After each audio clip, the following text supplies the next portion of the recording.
obra do amor de Jesus. É obra do milagre do amor de Jesus.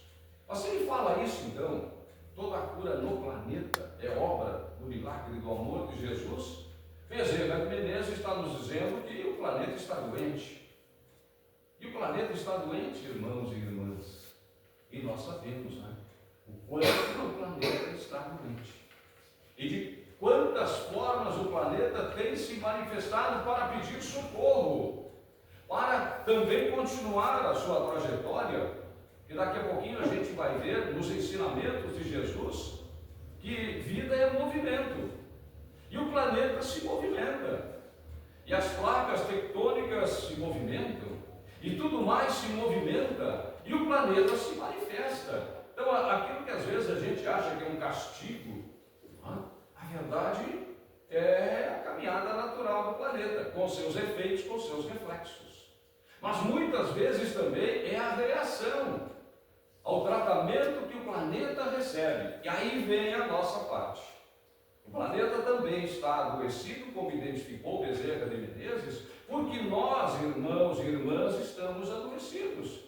Mas eu estou bem, eu vim na casa espírita para tomar um passe, me fortalecer, eu estou bem. Que bom. Mas nós todos estamos, então, sujeitos à doença. E de uma ou de outra forma, precisamos sempre da cura. Para fortalecer a nossa boa saúde, que bom. Ou para encontrar caminhos para que as nossas doenças possam ser curadas, possam ser tratadas, possam ser atendidas. E aí, quando a gente fala em doença, não é apenas a doença física, é também a doença mental, é a doença emocional, é a doença moral e é a doença espiritual. E aí, o Mestre Jesus chega como o médico do corpo e da alma. O tratamento de Jesus é um tratamento integral. É a saúde integrativa, como tantas vezes a gente diz. Precisamos de uma saúde integrativa. Todos os nossos órgãos em harmonia. Olha, se os nossos átomos trabalhassem em harmonia, as nossas moléculas, as nossas células, que maravilha seria! Harmonia, equilíbrio. E Jesus é esse médico da harmonia, do equilíbrio. O médico, portanto, da alma e do corpo. O apóstolo Paulo de Tarso nos diz o seguinte: o corpo é o vaso sagrado da alma. Olha a importância do nosso corpo. Somos essencialmente espírito. Espírito. E temos um corpo que nos é dado por empréstimo para abrigar temporariamente o nosso espírito. Mas não é por isso que nós vamos descuidar do nosso corpo. Então, quando a gente se arruma bem, quando a gente se olha no espelho e se gosta, não é só uma questão de vaidade, é uma questão de cuidado, e principalmente cuidado com aquilo que nos foi dado para cuidar, que é o nosso corpo. Assim como as nossas casas, os nossos ambientes. Olha como eu me senti bem quando cheguei aqui, sentindo, percebendo, acolhendo, absorvendo as vibrações desse espaço todo. Quando a irmã, que até me ajudou a chegar aqui, eu recebi boas indicações do Jean, estava vindo pelo caminho certo, né? Mas daí a pouquinho eu precisei de uma confirmação. E a irmã me indicou certinho a localização da casa. E quando eu estacionei o carro lá fora, ele disse: vai dar para colocar lá dentro. Eu não tinha a ideia, a dimensão desse espaço. Então, isso é cuidar de espaços. Isso é importante. A gente se sente bem quando chega e convive e habita num lugar bem cuidado. Pois assim é também com o nosso corpo. O nosso corpo é o vaso sagrado da alma. É o tabernáculo divino, mesmo sendo por empréstimo. E na verdade, nós não somos proprietários do nosso corpo. Nós somos depositários do nosso corpo. Depositários fiéis. Sabe aquela figura jurídica do depositário fiel? Quando dá um conflito numa empresa, numa instituição, em qualquer situação, que o jurídico chega lá e nomeia alguém como depositário fiel. Olha, a responsabilidade é enorme. E tudo que acontecer fica por conta do depositário. Nós somos depositários fiéis do nosso corpo. Temos o dever de cuidar do nosso corpo. Tá? Os Espíritos, em Instruções dos Espíritos, no Evangelho segundo o Espiritismo, capítulo 16, falam muito bem disso, né? Nos chamando a atenção para a nossa condição de usufrutuários do nosso corpo. Nós somos usufrutuários do nosso corpo. Nós somos proprietários temporários do nosso corpo. O que há de definitivo, então, em nós? O Espírito. O Espírito, que é a criação de Deus. E isso faz toda a diferença. Somos, aí sim, proprietários do nosso Espírito criado por Deus. Então, imaginem o nosso grau de responsabilidade. Com o que nós temos, que é o nosso corpo, que são as nossas propriedades, mas principalmente com o que nós somos. Com o que nós somos. E aí vamos então para os 3 passos. Os 3 passos da cura pelo método de Jesus. Tudo vem de Jesus. Existem 3 questões que assinalavam bem, tá? O tratamento que Jesus dava àqueles que o buscavam, para buscar a cura para as suas doenças. E a primeira pergunta, então esse é o primeiro passo. Qual é o primeiro passo? Tá? Os 3 passos da cura no método de Jesus. Qual é o primeiro passo?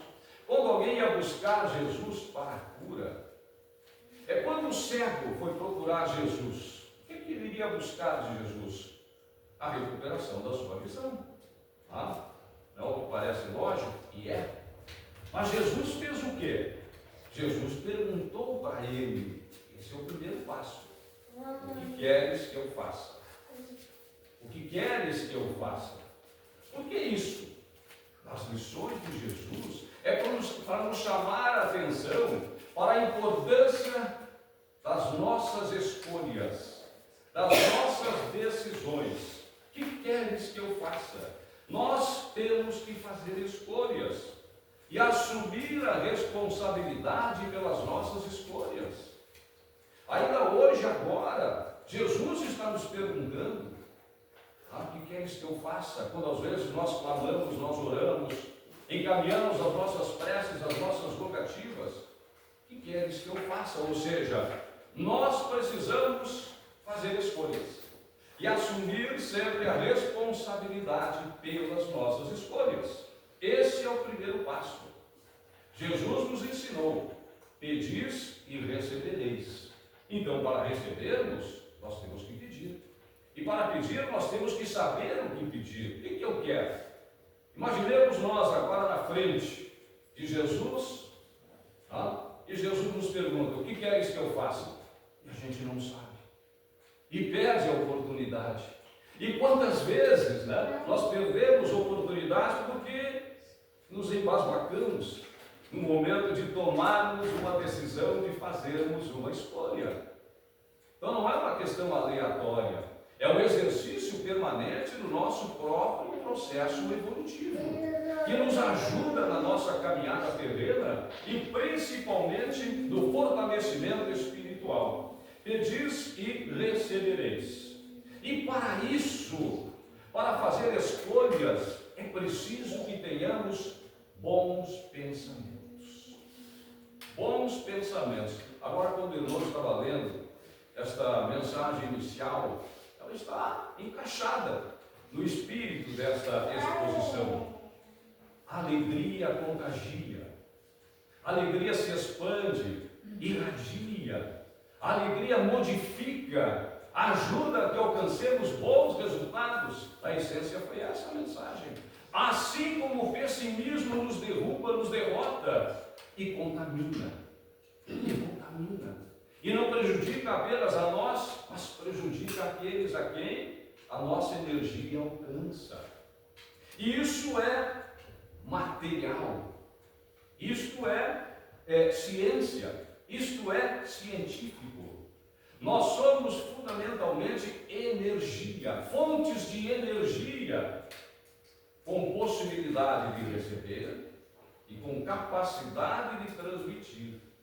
Então, para as nossas escolhas, cuidemos sempre dos nossos pensamentos. Lembram daquilo que o nosso poeta gaúcho, Lupicínio Rodrigues, cantou? O pensamento parece uma coisa à toa, mas como é que a gente voa quando começa a pensar? O pensamento tem muita força, tem muita energia, o pensamento se materializa. Nós estamos agora aqui, vocês estão sentados aí, mas numa fração de segundos, num segundo, vocês podem sair daqui e ir para o outro lado do mundo, outro extremo do mundo. O pensamento tem essa possibilidade, tem essa capacidade. E aí muitas vezes eu fico me imaginando o quanto nós somos capazes de usarmos, e quando usarmos adequadamente, a força do nosso espírito. Se o pensamento pode isso, está aqui ainda preso ao nosso corpo, impedido, obstaculizado pelo nosso corpo, o nosso espírito, quando se libertar, olha o potencial de possibilidades do nosso espírito. Então, bons pensamentos é extremamente importante. E nós recebemos influências, boas influências, influências perigosas. Por isso, mais uma lição de Jesus: vigiai e orai. O que é que Jesus quis dizer com isso? Cuidemos dos nossos pensamentos, vigiemos os nossos próprios pensamentos, porque o mal não é aquilo que entra pela boca, como Jesus disse, quando os seus discípulos foram criticados porque chegaram para se alimentar e não lavaram as mãos. E Jesus, em resposta aos fariseus, disse: o mal não é o que entra pela boca, mas é o que sai pela boca. O que sai do nosso interior, sai da nossa alma, sai do nosso espírito, sai do nosso coração. Vigiais e orais. Então, primeiro passo: o que queres que eu faça? Pensemos nas nossas escolhas, aquilo que nós oramos, aquilo que nós pedimos no dia a dia.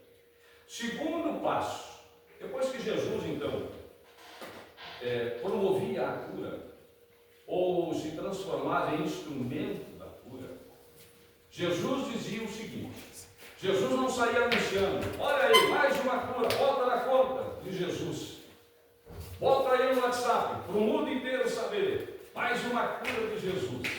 Não. Jesus dizia: tua fé te salvou. Tua fé te salvou. Jesus foi instrumento desse resultado, alcançado pela fé. E aí vem a força do querer. Teve até uma novela aí, né, algum tempo, A Força do Querer, eu acho que era esse o título. A força do querer. O nosso querer é muito forte, é muito importante. Tanto, outra lição de Jesus, em determinado momento, em Mateus capítulo 5, versículo 48, Jesus diz o seguinte para os seus apóstolos: sedes perfeitos, como perfeito é o vosso Pai que está nos céus. Eu, quando vi esta mensagem de Jesus pela primeira vez, olha, Jesus está nos dando um grande puxão de orelha, está nos chamando a atenção, é uma advertência.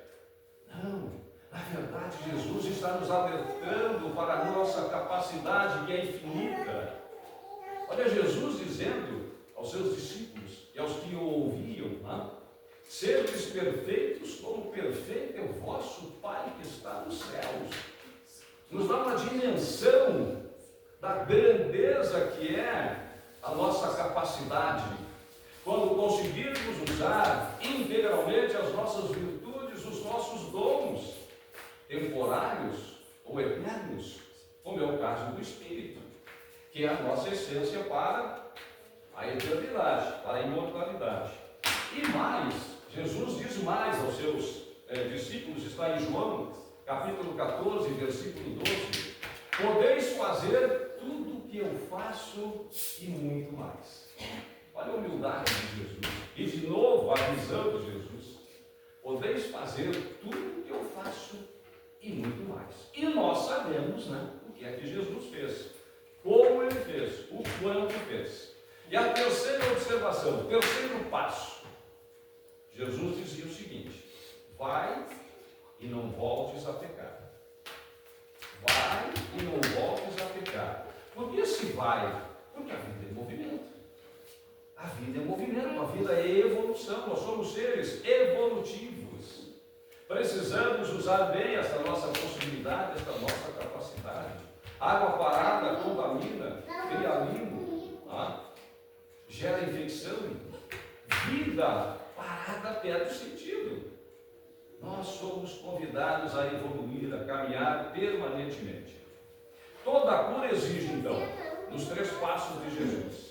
Toda a cura exige consciência, fazer escolhas, assumir a responsabilidade pelas nossas escolhas. Não fui eu que escolhi. Não, fui eu sim. Assumir a responsabilidade pelas nossas escolhas. Vontade, o querer e mudança através da força da fé. Consciência, vontade e mudança. Significa esta advertência de Jesus, esta observação final de Jesus, não voltar aos mesmos caminhos. Por isso ele dizia: vai e não voltes a pecar. Pecado é não entender a mensagem de Jesus, que ele veio trazer em nome de Deus. Não voltar aos mesmos vícios, às mesmas práticas tóxicas que muitas vezes a gente faz e supera e volta a praticar e volta a cometer. Fazer uma desintoxicação interior.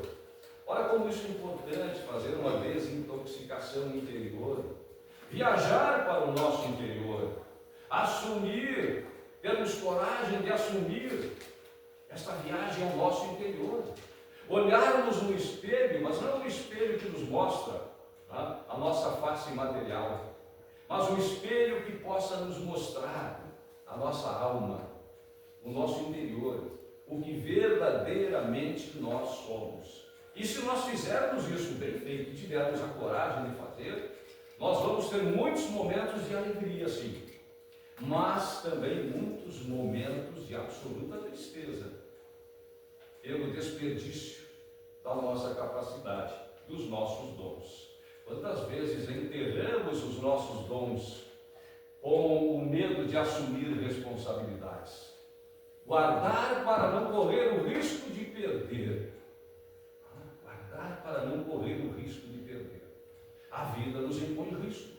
Não significa aventura e responsabilidade. Não, mas consciência para as nossas escolhas e para as nossas atitudes.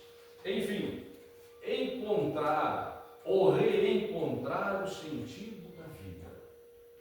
O sentido da vida. Qual é o sentido da vida para cada um de nós hoje, nesse momento, nesse instante?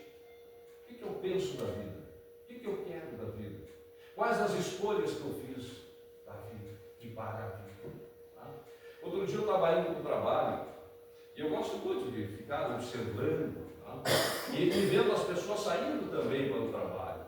E aí me ocorreu esse pensamento: olha, quanto o mundo seria diferente se as pessoas acordassem, saíssem de casa para a prática do bem, para fazer o bem. Irem ao emprego pensando em fazer o melhor, procurando o emprego, fazendo o melhor. Buscando cura para a sua doença, fazendo o melhor, pensando o bem, acordar bem para fazer o bem. Isto significa ir ao encontro do sentido da vida, estabelecer metas. Estou dormindo agora e amanhã vou fazer o quê? Como será o meu dia? O que eu posso programar no meu dia? E principalmente, e aí vem essa nossa dualidade. Nós somos seres materiais e espirituais. Então, temos a certeza de que nós estamos nesse plano da existência de passagem. Esta não é a nossa casa definitiva. Temos que cuidar bem desta casa? Temos. Temos que cuidar bem do nosso corpo? Temos. Mas temos que cuidar principalmente do nosso espírito. Porque essa é a nossa essência. Então, acreditar com absoluta convicção na vida futura. O livro do Evangelho segundo o Espiritismo dedica quase um capítulo inteiro com esse título: Visão da vida futura. a importância que tem, a diferença que faz, a consciência, a certeza de que a vida não termina com a morte, a certeza de que a vida continua depois da morte, que é uma mudança de estado. A doutrina espírita nos trouxe essa grande graça de matar a morte, porque nos dá a certeza, com lógica, de que nós não fomos criados para viver apenas nesse período entre o berço e o túmulo. Quantas perguntas ficariam sem respostas se a nossa vida se resumisse só a esse período? Nós olharíamos o mundo sem encontrar muitas das respostas que nós buscamos e que nós precisamos. O que nos dá esse conforto, esse consolo, essa coragem, esse incentivo, esse ânimo, é sabermos que nós estamos aqui de passagem. Nós estamos aqui para aprender. Então, diante de qualquer sacrifício, de qualquer dor, de qualquer dificuldade, tenhamos sempre em mente isto, que tudo vai passar. O que é bom vai passar, a euforia vai passar, as vitórias vão passar, o sucesso vai passar, mas as coisas ruins também passarão. As nossas provações, a quebra de relações, as perdas acumuladas ao longo da existência, tudo vai passar. Tudo vai passar. Na ressurreição de Lázaro, Jesus foi chamado, Lázaro estava sepultado lá há 4 dias. Marta e Maria, as irmãs de Lázaro, chorando, e todos chorando na volta, e Jesus foi chamado. O que Jesus diz quando chega lá, diante do túmulo de Lázaro? Retirem as pedras do túmulo. Retirem as pedras do túmulo. O que Jesus quis dizer com isso? Para que a cura aconteça, precisamos retirar as pedras dos nossos caminhos. Esta é a mensagem de Jesus. Nós colocamos pedra nos nossos rins, nós colocamos pedra nos nossos caminhos, e aí tropeçamos nas pedras que nós mesmos colocamos, e sofremos, e nos ferimos. E quais são essas pedras que nós colocamos no nosso caminho? As pedras do orgulho, da vaidade, do egoísmo, da intolerância, do ódio, do medo. Muitas vezes a gente deixa de ser feliz porque tem medo de ser feliz. Parece que não é para nós. Não, nós não fomos feitos para a dor, para o sofrimento. Nós fomos feitos para a felicidade. O resto é aprendizado. É o que nós precisamos experienciar neste instante para ajustarmos erros do passado e abrirmos os horizontes da nossa caminhada que vai continuar. Mas eu não aguento mais, esse mundo não é para mim, para o mundo que eu quero que seja. O mundo é para todos nós, do jeito que nós precisamos. Como é a primeira vez que eu venho aqui, eu tenho contado, em outras casas, a minha chegada ao estudo da doutrina espírita, que começou há 10 anos atrás, no resgate da minha filha de 35 anos, e me destruiu, evidentemente. 10 anos fazem agora em junho. Me arrasou, me liquidou, terminou o mundo para mim, não tem mais perspectiva, não tem mais futuro, não tem mais gosto pela vida. Até que a mão de Deus vem e começa a nos tocar. E a escuridão vai tendo seus primeiros lampejos. E a gente olha aquela luz, mas não é só a escuridão. O que existe? E aí comecei a buscar. E aí fui atrás. E aí encontrei respostas. As respostas que eu estava precisando. Que me confortaram, que me consolaram, que me deram uma outra visão de mundo. A certeza de que, na verdade, não houve uma separação definitiva.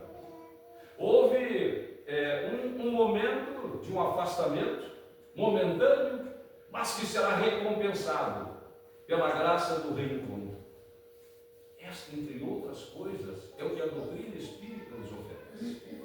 Uma das coisas que a doutrina espírita nos oferece de forma muito diferenciada, mas com lógica a tal da fé raciocinada que Kardec, o codificador, nos ensinou, é a esperança, pela certeza de que tudo que estamos fazendo aqui é de passagem. E tudo que nos acontece, a gente aceitou passar no nosso projeto reencarnatório. Que nós não chegamos aqui quando a cegonha nos trouxe agora nesta existência. Nós carregamos muitas existências passadas.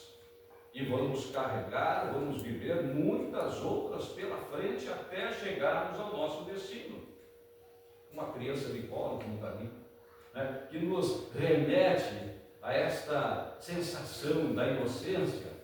Sabe-se lá quantos anos tem esse espírito que está ali? Às vezes eu fico me perguntando. Quando me perguntam qual é a tua idade? Bom, eu tenho um aqui no cartório de registro civil das pessoas naturais, né? É ali que fica a nossa certidão de nascimento. Ali eu tenho uma idade. Agora, a minha idade verdadeira está no cartório espiritual. E hoje eu não tenho acesso a ele. Hoje eu não sei. Mas vem de muito longe a minha existência. Nossa existência começa quando Deus nos cria para a vida. E a partir daí não tem mais fim. Tudo mais são processos da nossa caminhada, das coisas que nós fizemos ou que deixamos de fazer. A respeito da busca da felicidade, tem uma frase que outro dia eu ouvi que me impactou bastante, que diz o seguinte: é tão simples ser feliz. É tão simples ser feliz. Difícil é ser tão simples. Porque nós temos a mania de complicar tudo. Muitas vezes olhar tudo com o olho da crítica, do julgamento, da condenação. Então agora com a facilidade das redes sociais, nada contra, eu uso muito as redes sociais. Como todos os instrumentos estão para que nós possamos fazer bom uso. Agora, se não fizermos, é questão das nossas escolhas, das nossas opções. Então, nós temos hoje muito essa cultura de condenar muitas vezes sem saber o que está acontecendo. Foi o nome ali para a rede social, nem sendo disciplinado. Mas é culpado. Tem que pagar, tem que ir para cá, tem que ir para lá. Nós vivemos ainda hoje numa sociedade intolerante, onde tem muito dedo apontado para o rosto dos outros. E pouca mão estendida para o perdão, para a reconciliação, para a acolhida. Hoje, nós somos irmãos, irmãs, acreditem nisso. Se eu puder transmitir para vocês. Mas não acreditem porque eu estou dizendo. Vejam nas experiências de cada um. Eu tenho certeza que eu sou hoje a minha melhor versão. Não sou muita coisa, mas sou a minha melhor versão. Ou seja, já fui bem pior do que eu sou. Já sofri muito mais do que eu sofro hoje. Já fui injustiçado, judiado, humilhado. Mas tantas vezes eu pratiquei isso também. Eu já cometi injustiça, eu já judiei, já prejudiquei tantas pessoas. Por isso nós estamos aqui para acertar contas com o nosso passado. E aí, a doutrina espírita chama isso de expiação. Porque nós estamos num mundo de expiação e provas. Expiação é a correção necessária que nós temos que fazer. Provas é quando a gente começa a evoluir, até alcançarmos a nossa missão. E nós já podemos começar a desenvolver, a aceitar e a executar. Também faz parte da nossa trajetória. Já passamos então por muitas experiências reencarnatórias e passaremos por outras tantas, até chegarmos ao nosso destino. E qual é o nosso destino? A espiritualidade responde. A questão 132 do Livro dos Espíritos, Kardec, que sabia perguntar como poucos, na codificação são 1019 perguntas que ele fez e 1019 respostas. Que homem inquieto! E pela sua inquietude nós temos tantas respostas. Quando eu vivi as minhas noites mais traiçoeiras, como a gente chama, e aquela noite não terminava nunca, eu debulhava o Livro dos Espíritos. Cada ansiedade, cada pavor que me dava, eu recorria ao Livro dos Espíritos. São 1019 respostas. E na questão 132, Kardec pergunta aquilo que tantas vezes a gente se repete, a gente pergunta de outra forma: o que eu sou? O que nós somos? O que eu sou? De onde eu vim? Da onde, para onde eu vou? E principalmente, o que é que eu estou fazendo aqui? O que é que eu estou fazendo aqui? Kardec pergunta e a espiritualidade responde: Deus impõe a encarnação para que possam chegar à perfeição. Está ali, questão 132 do Livro dos Espíritos. É coisa mais, é consoladora, animadora do que esta. Deus impõe a encarnação para que possam chegar à perfeição. E aí a espiritualidade também continua, pela expiação ou pela missão. Não sem antes passar por todas as vicissitudes das experiências corporais. Para que isso?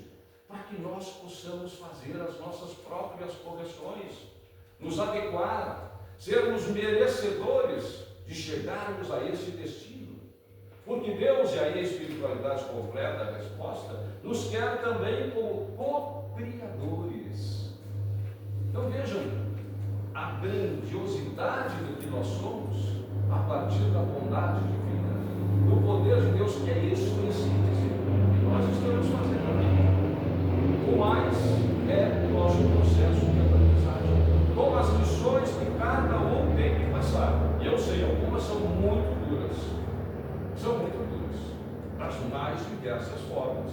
Mas a doutrina espírita sempre será esta grande palavra de esperança. Em João, capítulo 16, versículo 33, Jesus diz o seguinte: no mundo, tudo são lições de Jesus. No mundo tereis aflições. Vejam só Jesus nos dizendo: no mundo tereis aflições, mas tende bom ânimo. Aí está a esperança, a confiança. Eu venci o mundo. O que é vencer o mundo para alguém que disse isso quando estava às vésperas de ser crucificado? Ele sabia aquilo que passaria. Vencer o mundo é ter esta compreensão de que tudo que possa acontecer aqui agora é passageiro. Nós não somos daqui, nós estamos aqui de passagem. Nosso destino é chegarmos à perfeição. E Jesus diz isso a Pilatos, quando Pilatos, inquirindo Jesus, pergunta se ele era rei dos judeus: sois rei dos judeus? E a resposta de Jesus é: meu reino não é desse mundo. Meu reino não é desse mundo. E ao senador Nicodemos, que foi perguntar para Jesus como é que era, enfim, esse reino de Deus, como é que eu posso chegar a conhecer o reino de Deus? E Jesus responde: para conhecer o reino de Deus é preciso nascer de novo. E Nicodemos fica completamente confuso. Ele que era uma das grandes sabedorias, doutores da lei, e Jesus explica para ele: não é, Nicodemos diz mais: como é que eu, um homem velho, vou voltar para o ventre da minha mãe para nascer de novo? Não tem lógica. E Jesus diz o seguinte: não se trata do renascimento pela carne. Vejam só, tudo que é material termina, tudo que é físico, orgânico, perece, falece, chega ao seu final, tudo chega ao seu final. Mas Jesus diz: não o renascimento pela carne, mas pela água e pelo Espírito. A água como sinal de purificação e o Espírito que é a nossa essência. Jesus deixou com muita clareza esta lição sobre a nossa descendência e sobre a nossa essência. Nós viemos do mundo espiritual, vamos voltar para o mundo espiritual. E por essência, nós somos espíritos, e tudo que Deus cria não tem fim. Tudo que Deus cria é imortal. Muitas vezes precisamos, irmãos e irmãs, confiarmos mais em Deus, que sempre nos dará as respostas que nós precisarmos. Tenhamos absoluta certeza disso. Quero encerrar com uma historinha que não é espírita, mas que eu identifiquei muito com os ensinamentos da doutrina espírita. É a passagem da infância para a fase adulta da tribo Cherokee. Como é que acontecia a passagem do índiozinho para a sua condição de guerreiro? Todo índio nasce para ser guerreiro. E também era assim para a tribo Cherokee. Quando ele estava próximo da idade dessa transformação, o pai, o índio pai, pegava o índiozinho pela mão, e no final de tarde, o sol começando a ir embora, a noite chegando, levava para o meio da floresta, para o mais alto da montanha, o lugar mais alto da montanha, botava o menino sentado ali num tronco de uma árvore, vendava os seus olhos. E qual era a prova? Ele teria que passar ali a noite inteira. Com duas condições. Primeira delas, se não resistisse, receberia e teria na tribo, sofreria na tribo as maiores humilhações, pela sua falta de coragem. Para ser guerreiro tem que ser corajoso. Para nós enfrentarmos a vida, nós temos que ser corajosos.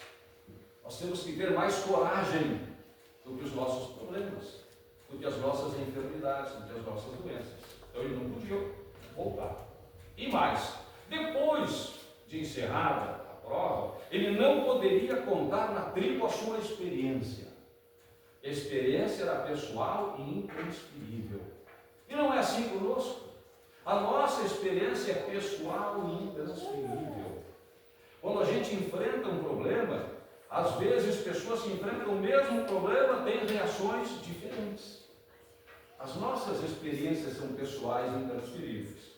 Ok. E aí o índiozinho ficava ali. E a noite ia avançando, né? E a noite sempre traz as suas mensagens, a noite fala pelo vento, e o vento sacudia as árvores e os galhos, e dava toda aquela sensação tão estranha. E o medo ia aumentando. É o medo de que daqui a pouquinho uma cobra viesse, pudesse picá-lo, matá-lo, uma fera atacá-lo, até um índio adversário também, aproveitando a oportunidade.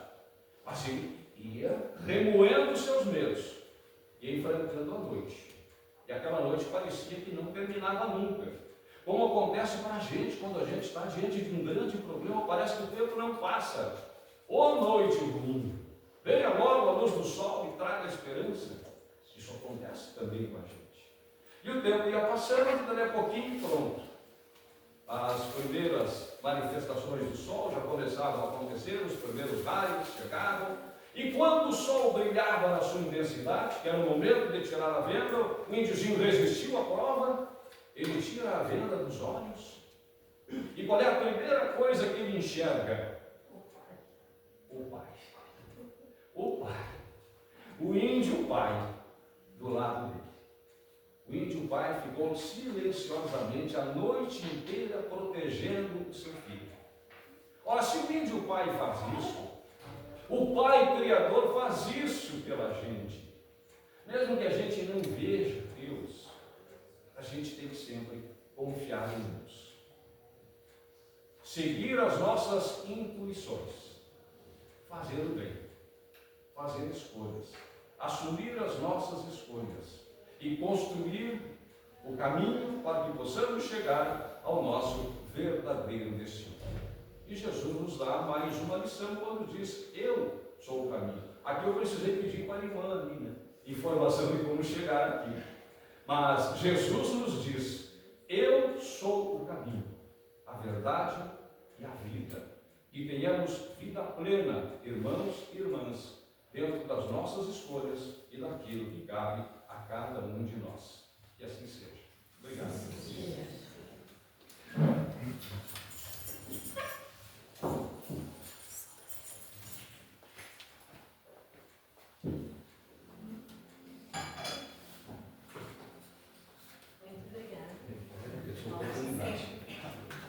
Agora você caminha.